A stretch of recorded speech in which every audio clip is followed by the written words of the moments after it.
Estamos na terceira parte dos vídeos, fizemos duas partes já, depois vamos juntar tudo num vídeo só, ou na quarta, na última, na quinta. E todos os slides que usamos aqui, você consegue aí gratuitamente lá no nosso blog, né? E depois nós colocamos no slide sheet. Também nós temos estudos escritos com bastante material que vai ajudar muito você. Está aí no nosso blog, você pega gratuitamente. Vamos então continuarmos. Subtópico 3 aí do tópico 2, tópico 2, pressupostos pentecostais para a lei da Bíblia. Subtópico 3, o valor da experiência. O texto sagrado é útil para o ensino, repreensão e correção, a fim de tornar o salvo perfeito, como está em 2 Timóteo 3, 16 e 17. Essas declarações demonstram que a Bíblia deve ser aplicada ao nosso viver diário. As verdades bíblicas são confirmadas quando experimentadas pela Igreja do Senhor. Marcos 16, 20. Nesse aspecto, por exemplo, cremos que o livro de Atos não apenas descreve a experiência pentecostal da igreja primitiva, como também a torna válida para os nossos dias. Atos 2, de 1 a 4, também versículos 38 e 39. Ressalta-se, porém, que nem a experiência, nem a tradição da igreja podem estar acima da autoridade bíblica. Somente a Escritura que pode autenticar e até mesmo corrigir a experiência ou a prática da igreja, caso seja necessário. 2 Timóteo 4, 2.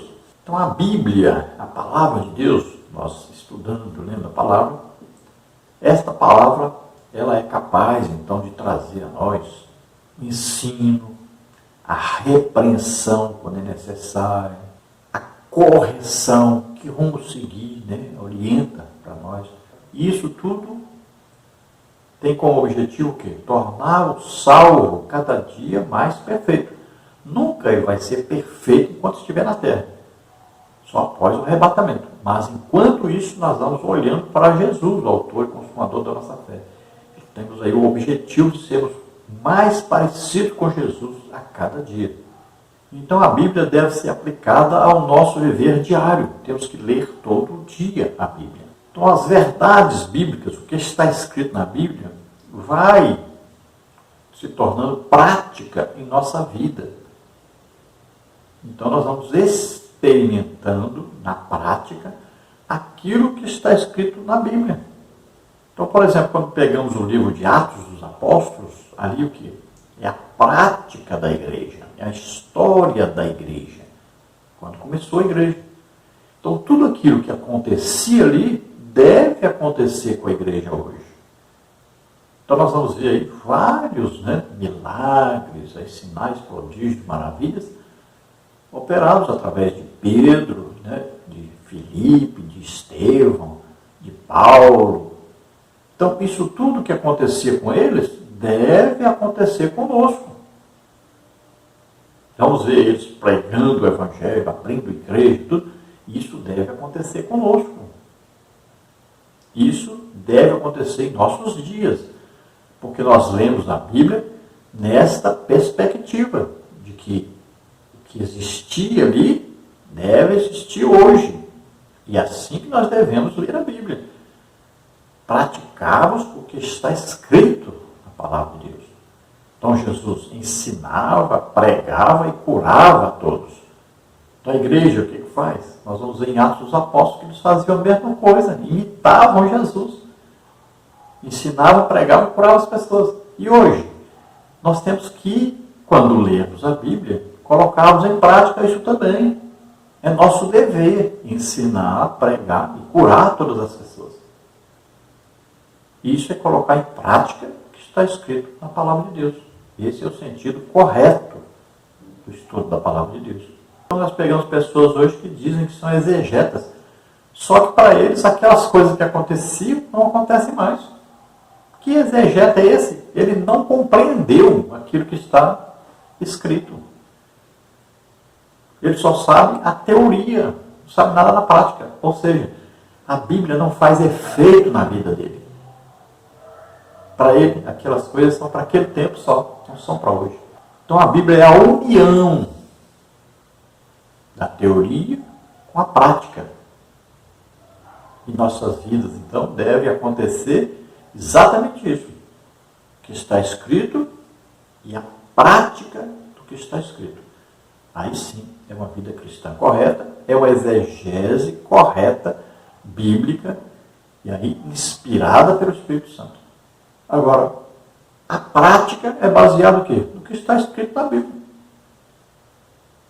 Então, na Bíblia, na metade dos evangelhos falam de sinais, prodígios e maravilhas. Então, na nossa vida cotidiana, metade do nosso tempo, né, na obra de Deus, deve ser preenchida porque, com sinais, prodígios e maravilhas. Então, tem o ensino, tem a pregação e tem a demonstração do poder de Deus para ajudar as pessoas, abençoar as pessoas.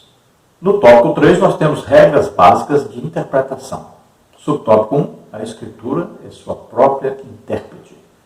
A hermenêutica tem origem no termo grego hermenêutikos, que na teologia designa os princípios que regem a interpretação dos textos sagrados. Lutero desenvolveu a máxima de que a Escritura tem de ser interpretada e entendida por si própria. Isaías 8:20. Significa que devemos estudar a Bíblia seguindo o método pelo qual uma parte do texto auxilia na compreensão de outro texto. Essa afirmação é legítima porque a coesão da Escritura é o resultado de um único autor divino. Provérbios 30, 5 e 6. Embora esse método seja legítimo, o estudante das Escrituras precisa do auxílio de regras básicas para uma correta interpretação. A hermenêutica, nós vamos pegar o quê?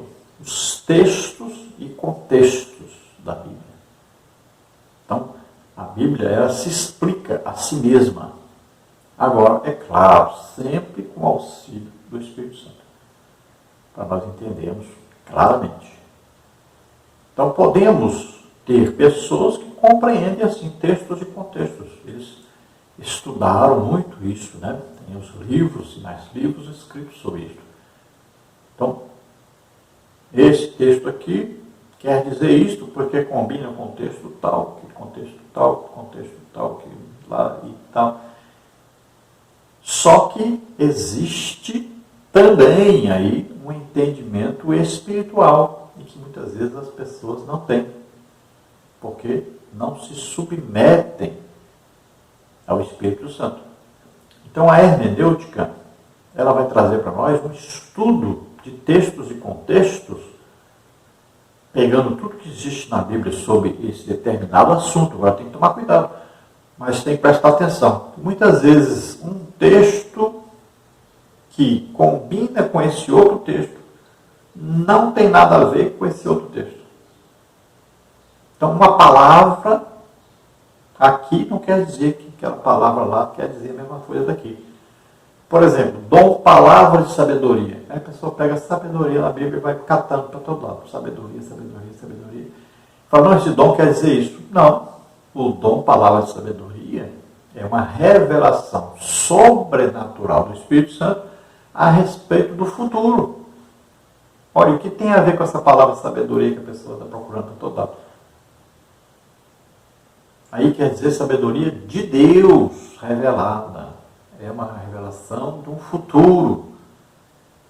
Por exemplo, Ágabo, né, pega a cinta de Paulo e diz, isso vai acontecer com o dono desse cinto. Vai ser preso, vai apanhar, vai sofrer. Ele fala, olha, vai haver uma grande seca. Isso é o quê? Falar sobre o futuro. Olha aí, João escrevendo o Apocalipse, sobre o futuro. Palavra de sabedoria é isso. Agora, se você pega a palavra sabedoria e vai procurar na Bíblia todo lugar que tem a palavra sabedoria, aí você vai ter uma compreensão completamente diferente do que era para ter. Porque você não se submeteu a uma revelação do Espírito Santo, a uma explicação que ajudaria você no entendimento, se você dependesse mais do Espírito Santo na hora de estudar a Bíblia. E se você deixasse aquele ensino que você já está lá na sua cabeça, que está no livro, que o pregador falou, o ensinador falou, aí você não consegue compreender a realidade do texto. Então, é preciso tomar muito cuidado com isso. É preciso fazer a hermenêutica, muito bom, exegese, excelente, tudo bem. Só que, cuidado com aquele entendimento que você já está na cabeça, que alguém passou para você, que algum livro passou para você. Subtópico 2, princípios de interpretação bíblica. Dentre os princípios gramaticais, históricos e literários, enfatizamos que o texto bíblico tem sentido único e, sempre que possível, deve ser interpretado literalmente. Nesse aspecto, é preciso tomar cuidado com as expressões de uso simbólico, alegórico. Por exemplo, Cristo disse: tomai e comei, isso é meu corpo, Mateus 26, 26. Esse texto mostra que o corpo aqui não está no sentido literal, mas no figurado.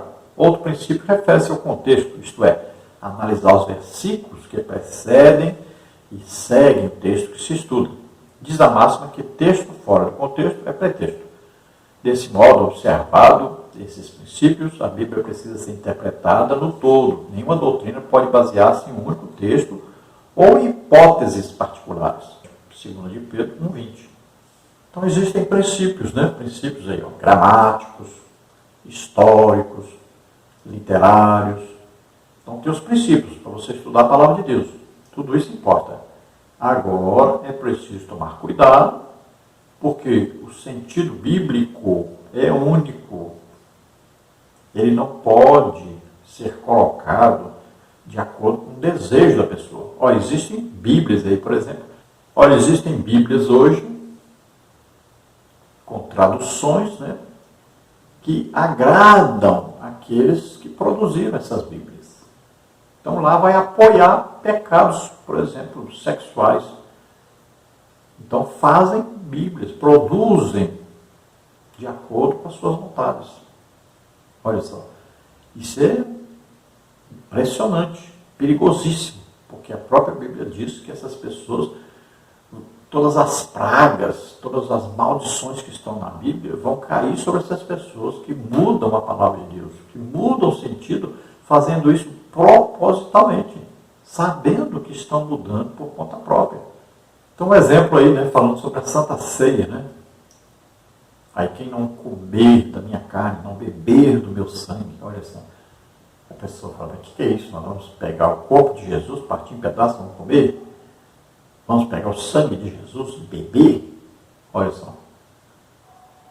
Então, o texto aí tem que ser analisado, compreendido,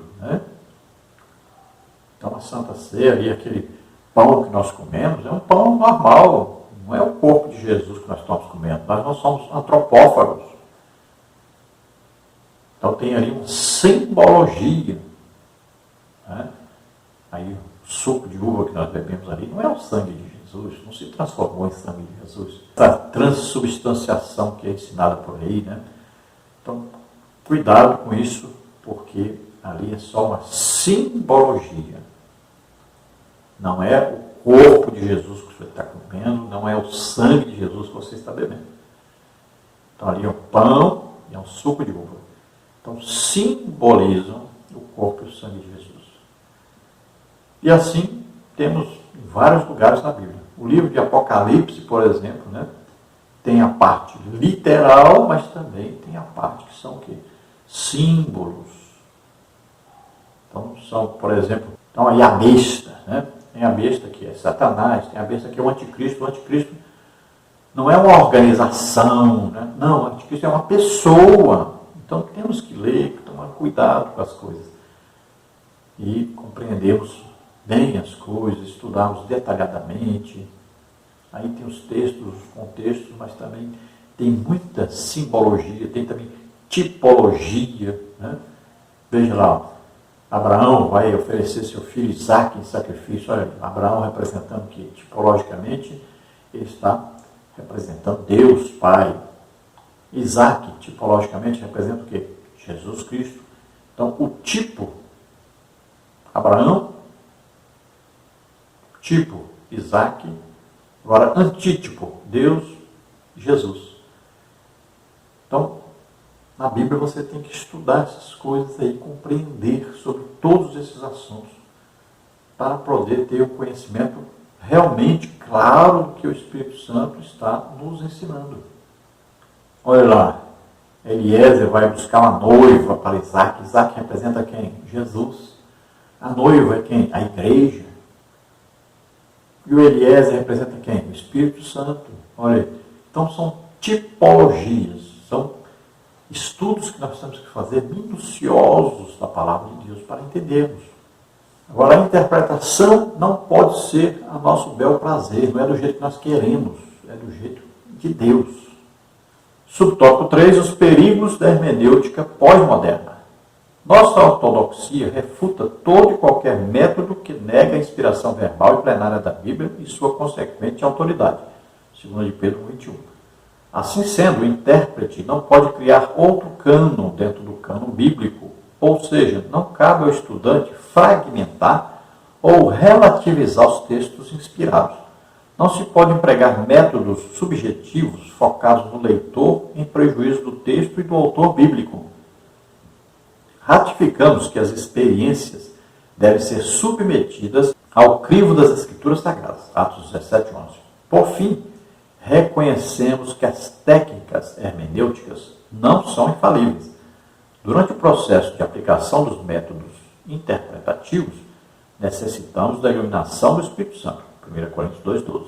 Então, nós devemos tomar cuidado com isso, né? Porque existem os extremos. Sempre existem os extremos. Então, alguém se firma muito só na leitura e estudo da Bíblia, mas ele não tem uma vida de oração, não tem uma vida de jejum. Então, ele fica desequilibrado. Não é? Ele não tem um equilíbrio bíblico, ele não tem um equilíbrio de um servo de Deus.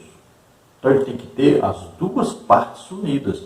A parte de conhecimento intelectual e a parte de conhecimento espiritual e a parte da prática da vida cristã, daquilo que está escrito na Bíblia.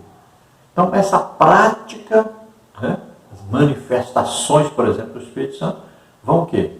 Estarem de acordo com a palavra de Deus. Tudo tem que estar de acordo com a palavra de Deus. O problema que acontece é o quê?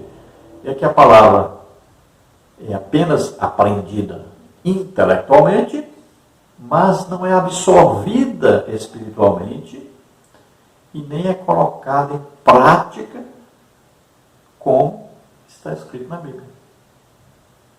Então tem que haver esse equilíbrio. O que falta muito hoje é este equilíbrio.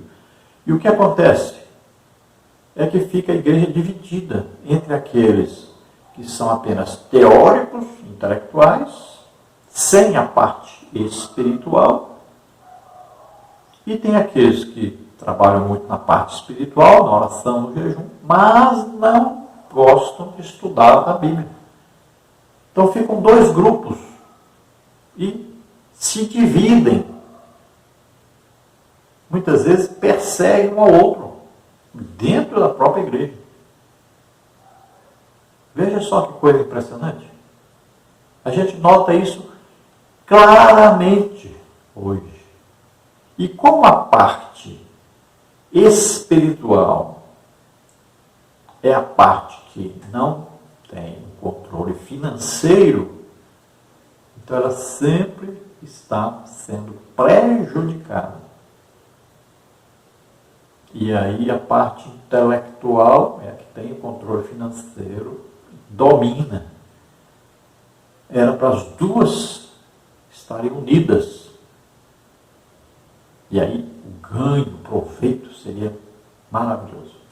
Temos que tomar então todo o cuidado com isso. Temos que ter equilíbrio. Olha só. Intelectual e espiritual. Vamos à conclusão. A Bíblia Sagrada deve ser lida e interpretada. Nesse mister, somos auxiliados pela exegese e pela hermenêutica. Contudo, nenhuma das técnicas de interpretação está acima da autoridade da palavra de Deus. O que a igreja crê e professa deve ser interpretado à luz da própria Escritura.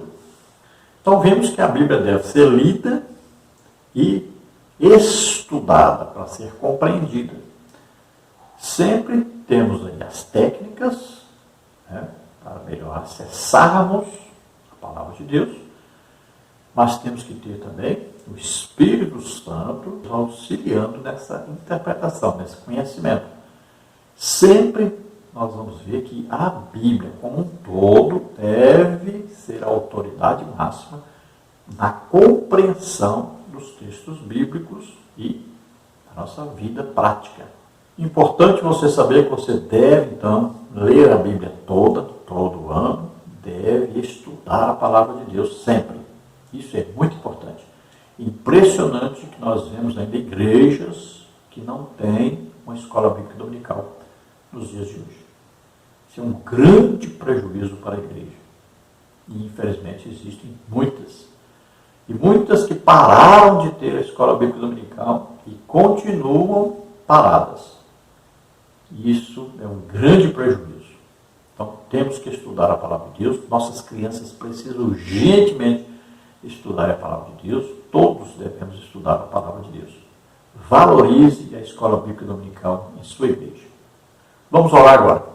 Se você deseja entregar sua vida para Deus, aceitando agora Jesus como único Senhor e Salvador, crendo que Ele veio, terra, nasceu como homem, viveu como homem, levou sobre ele nossos pecados, doenças, enfermidades, ressuscitou ao terceiro dia. Você crê nisso, você recebe a salvação agora.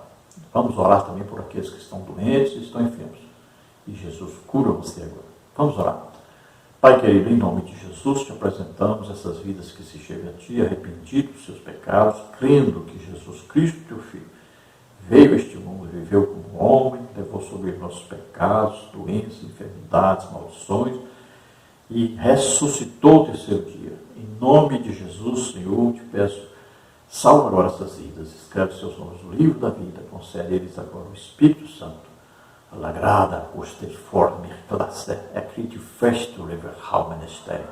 A grande festa no céu para um pecador que se arrepende. Glória a Deus. Vem agora, Senhor, sobre essas vidas, curando todas as doenças e enfermidades. Solta agora toda doença, toda enfermidade, em nome de Jesus. Toca nele, Senhor, e faz maravilhas, em nome de Jesus. Amém? Glória a Deus.